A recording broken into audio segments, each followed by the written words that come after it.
অন্যের জন্য শুভ কামনা করলে এটা ফিরে নিজের দিকে আসে, এটা খেয়াল রাখেন। এটা একটা লাইফ হ্যাকস শেয়ার করতেছি, আজীবন কাজে লাগবে।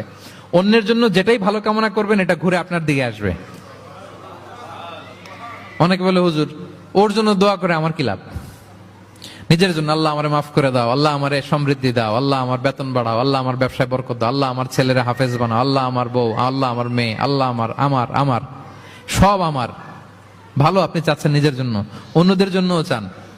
আল্লাহ আমার সব ভাইদেরকে মাফ করো, আল্লাহ আল্লাহ আমার গোটা মুসলিম উম্মাকে তুমি বরকত দাও, কল্যাণ দাও, নেতৃত্বে আসার তৌফিক দাও, আল্লাহ সবাইকে সুস্বাস্থ্য দাও। এটা ফিরে আপনার দিকে আসবে। অন্যের জন্য শুভকামনা বহুগুণ বৃদ্ধি হয়ে নিজের দিকে রিটার্ন করে। বিষ্ণু সাল্লাল্লাহু এটাই বলেছেন, মা মিন আবদিন মুসলিমিন ইয়াদউ লিআখিহি বিযাহরিল গায়বি ইল্লা ক্বালা লাহুল মালাকু ওয়া লাকা বিমিসলিন। কেউ যদি তার ভাইয়ের অনুপস্থিতি তার ভাইয়ের জন্য দোয়া করে, ফেরেশতারা ওই দোয়াটা তার জন্য আগে আগে করে। তাহলে অন্যের জন্য শুভকামনা করলে, দোয়া করলে লাভ না লস?